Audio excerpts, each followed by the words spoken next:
Assalamualaikum warahmatullahi wabarakatuh. Selamat pagi anak-anak kelas 5 Ilyas. Semoga di pagi hari ini anak-anak tetap diberikan kesehatan dan tetap semangat dalam menerima pembelajaran untuk setiap harinya. Anak-anak, setelah kalian menerima rapot atau penilaian hasil tengah semester yang kemarin sudah dilaksanakan melalui daring, maka Bu Guru harap anak-anak untuk kedepannya mendapatkan nilai hasil yang memuaskan sesuai dengan kerja keras kalian. Nah anak-anak, untuk materi pagi hari ini Bu Guru akan menjelaskan yang ada di LKS kalian.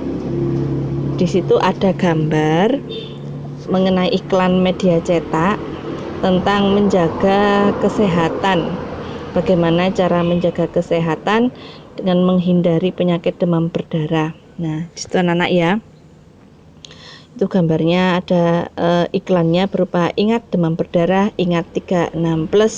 Nah, anak-anak sebelum kita mempelajarinya, di situ ada sebuah bacaan, ada sebuah teks. Wulan dan kawan-kawannya ingin hidup sehat. Kita baca bersama-sama ya anak-anak ya, disimak. Salah satunya mereka suka makan makanan sehat. Anak-anak di usia 2-12 tahun itu harus mengkonsumsi makanan yang baik dan bergizi. Karena anak-anak masih dalam tahap perkembangan dan pertumbuhan. Makanan yang disajikan hendaknya menyediakan yaitu protein, kalsium, zat besi, dan vitamin untuk perkembangan dan pertumbuhannya. Makanan antara lain bermanfaat sebagai sumber energi, sebagai pelindung tubuh terhadap penyakit, sumber pembangun pertumbuhan dan perbaikan tubuh. Makanan juga bersifat mengganti sel-sel tubuh yang rusak atau tua dan sebagai pelindung organ-organ penting. Mereka bukan hanya makanan sehat dan berolahraga, lingkungan yang sehat pun juga dibutuhkan. Bayangkan ya, jika lingkungan tempat tinggal kita kotor dan menjadi sarang nyamuk, pastilah kita pun akan merugi. Kesehatan merupakan hal yang sangat berharga dan semuanya dapat diperoleh dengan cara yang cukup sederhana, yaitu dengan menjaga kesehatan lingkungan. Nah, maksudnya dari bacaan tersebut anak-anak, di usia kalian itu sangatlah penting makan makanan yang bergizi. Di antara makan makanan yang bergizi itu adalah anak-anak seperti yang sudah kalian ketahui, yaitu 4 sehat, 5 sempurna.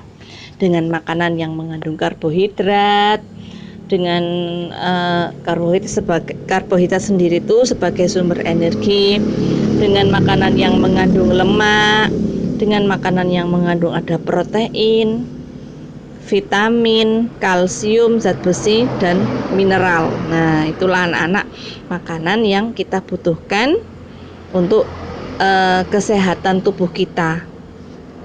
Nah, kemudian dalam iklan tersebut itu menyadarkan masyarakat tentang pentingnya menjaga lingkungan, terutama dari bahaya demam berdarah. Selain makan makanan yang bergizi anak-anak, kita juga membutuhkan lingkungan yang sehat, lingkungan yang bersih. Nah, di saat musim hujan tiba, anak-anak harus sering-sering membuang air yang menggenang, karena air yang menggenang itu termasuk sarangnya dari nyamuk. Telur-telur nyamuk itu akan diletakkan di air-air yang menggenang. Nah, jika kita tidak rajin untuk membersihkannya, maka di situ akan menjadi sarang penyakit demam berdarah. Nah, di mana nyamuk yang memicu demam berdarah itu namanya apa, anak? Nyamuk Aedes aegypti. Anak-anak tentunya sudah memahaminya. Nah, adapun langkah-langkah, nah di sini Bu Guru juga menjelaskan ya, langkah-langkah untuk mengatasi atau mencegah demam berdarah itu, yang pertama ada menguras tempat penampungan air, kemudian menutup tempat penampungan air, yang selanjutnya ada mengubur barang bekas. Plusnya itu hindari gigitan nyamuk dengan cara tidur pakai kelambu atau memakai obat nyamuk. Nah, kemudian anak-anak, dari teks yang sudah dijelaskan sama Bu Guru itu, kemudian ada bagian-bagian iklan. Nah, bagian-bagian iklan pada iklan media cetak. Nah, ini anak-anak ya, bagian iklan secara umum pada iklan media cetak itu terdiri dari 3 macam. Yang pertama ada judul atau kepala tulisan atau headline. Nah, yang namanya judul itu berarti terletak di bagian paling atas. Meskipun tidak selalu semua iklan mencantumkan judul. Nah, kemudian sebagian teks iklan itu meletakkan nama produk atau gerakan yang disosialisasikan atau yang dipromosikan atau yang dijelaskan. Nah, kemudian yang kedua ada subjudul atau subheadline yang biasanya digunakan untuk memberikan informasi yang sangat penting kepada calon konsumen. Subjudul biasanya itu berisi keunggulan produk yang diharapkan yang mampu memikat calon konsumen. Yang ketiga yaitu ada penjelasan tentang produk atau jasa. Ada pemanfaatan. Nah, gunanya untuk apa? Kemudian manfaatnya untuk apa? Akibatnya apa? Nah, itu ya. Berisi deskripsi produk atau jasa yang diiklankan seperti spesifikasinya, cara mendapatkan produk, alamat dan nomor telepon yang dapat dihubungi. Nah, dari bagian-bagian iklan tersebut anak-anak, tentunya yang sudah dijelaskan sama Bu Guru dan anak-anak juga sudah sering membuat berbagai macam iklan, berbagai macam tema. Bagian-bagian tersebut sudah masuk di iklan yang anak-anak sudah pernah buat. Bu Guru sudah mengoreksinya, semuanya sudah bagus, sudah sesuai dengan langkah-langkah atau bagian-bagian iklan. Kemudian anak-anak, untuk materi yang selanjutnya ya, untuk materi yang selanjutnya, nah Bu Guru akan menjelaskan mengenai mencegah gangguan dari sistem pencernaan. Yang pertemuan pembelajaran 3, anak-anak sudah Bu Guru jelaskan mengenai gangguan dan berbagai macam penyakit dari sistem pencernaan. Ada diare, ada penyakit MA, ada sembelit, kemudian anak-anak batu empedu ya, itu ada. Nah, dan berbagai macam penyakit yang lainnya yang sudah Bu Guru jelaskan. Untuk yang saat ini kita akan belajar bagaimana sih cara mencegahnya, bagaimana sih cara menghindarinya dari berbagai macam gangguan atau penyakit dari sistem pencernaan tersebut. Nah, yang pertama anak-anak, tentunya kita harus mengkonsumsi makanan yang sehat dan mengandung serat yang tinggi. Kandungan gizi yang harus ada pada makanan sehat yaitu yang sudah Bu Guru jelaskan tadi, ada karbohidrat, ada protein, lemak, vitamin dan mineral yang cukup. Kemudian tambahannya makanan yang berserat pada sayuran dan buah-buahan, ada buncis, tomat, wortel ya, sayuran itu kangkung, dan buah-buahan dengan yang banyak serat itu adalah pepaya, pisang. Nah, itu anak-anak ya.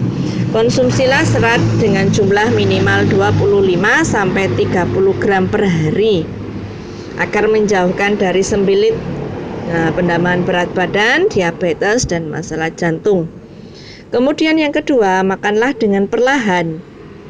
Maksudnya makanlah dengan perlahan ini anak-anak dengan cara mengunyah dengan baik, dengan halus, karena lambung kita itu mintanya ketika sudah makanan masuk ke dalam lambung itu meminta makanan yang sudah lembut, yang sudah halus.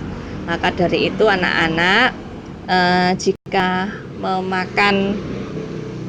memakan makanan baiknya dikunyah sampai benar-benar halus. Nah, jangan telan makanan dengan terburu-buru, karena saat kita makan secara perlahan itu dibutuhkan waktu yang baik itu ya 15 sampai 20 menit. Kemudian kurangi konsumsi daging. Tidak terlalu banyak memakan daging juga dapat membantu meningkatkan kesehatan pencernaan. Nah, artinya kurangi itu tidak berlebih-lebihan, boleh tapi tidak berlebih-lebihan. Kemudian cukupi kebutuhan cairan. Nah, seperti bentuk air, jus, dan sup. Nah, cairan tersebut itu efektif mengatasi masalah sembelit, di samping berguna meningkatkan kesehatan pencernaan secara keseluruhan. Kemudian berjalan sebentar setelah makan. Hindari berbaring segera setelah makan, dan jika mungkin berjalanlah sebentar selama 10 menit anak-anak. Karena di sini mengurangi perut kembung, kemudian perut mulas. Nah, jadi setelah makan anak-anak diharapkan berjalan sebentar selama 10 menit. Kemudian hindari stres. Nah, itu anak-anak ya. Stres dapat memperburuk masalah-masalah pencernaan seperti MAH, wasir, dan sindrom iritasi usus. Kurangi asupan gula, garam, dan tepung terigu. Sesuatu yang berlebih-lebihan itu memang tidak baik. Maka untuk mengkonsumsi garam, gula, dan tepung terigu itu secukupnya saja. Nah, hindari 3 bahan makanan putih ini, garam, gula, dan tepung terigu sebanyak mungkin. Nah, hindari anak-anak ya, sebab bahan-bahan ini adalah penyebab dasar dari banyaknya masalah pencernaan.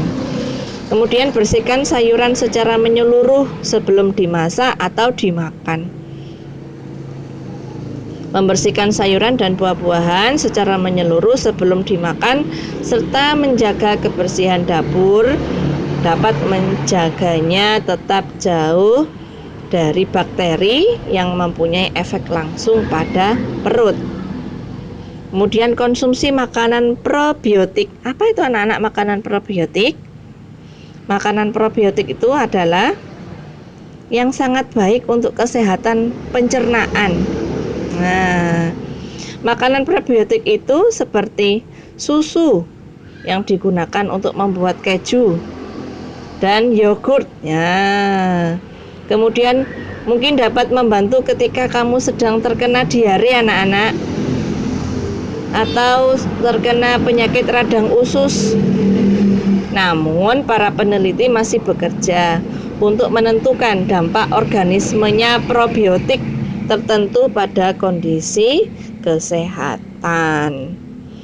Maksudnya di sini anak-anak, konsumsi makan makanan yang bergizi, kurangi makan makanan yang mengandung garam, gula, dan tepung terigu. Kemudian mengurangi konsumsi makanan daging. Nah, anak-anak di situ dijelaskan ya. Mungkin dapat makanan probiotik itu dapat membantu ketika kamu sedang terkena diare. Apa anak-anak kemarin ciri-ciri dari sakitnya diare? Yang pertama itu adalah buang air besar secara terus-menerus, sehari sampai 5 sampai 6 kali. Nah, itu anak-anak ya. Kemudian fesesnya encer. Nah, itu ya. Kemudian rasa ingin segera buang air besar terus-menerus, mual dan muntah, perut melilit atau perut tidak terasa nyaman. Itu ciri-ciri dari diare. Nah, jika anak-anak mengalami ciri-ciri tersebut, maka anak-anak bisa membuatnya larutan pengganti oralit. Nah, larutan pengganti oralit kita bisa membuatnya sendiri anak-anak dengan menyiapkan bahan dan alatnya itu ya, ada gula pasir 1 sendok teh, ada garam dapur halus 1/4 sendok teh, air putih masak 1 gelas, atau dengan kemudian gelas kaca dan sendok teh. Langkahnya pertama-tama sebelum kita membuatnya, cucilah tangan sampai bersih agar terhindar dari kuman penyakit. Kemudian tuangkan air masak ke dalam gelas. Biasanya yang digunakan ini air hangat anak-anak. Masukkan gula pasir 1 sendok teh dan garam dapur 1/4 sendok teh. Lalu aduklah sampai benar-benar larut. Kemudian kita minum. Nah, itu salah satu pencegahan dari sakit diare, membuat larutan penggantinya oralit. Nah, untuk materi hari ini sampai di sini dulu. Kurang lebihnya mohon maaf. Wassalamualaikum warahmatullahi wabarakatuh.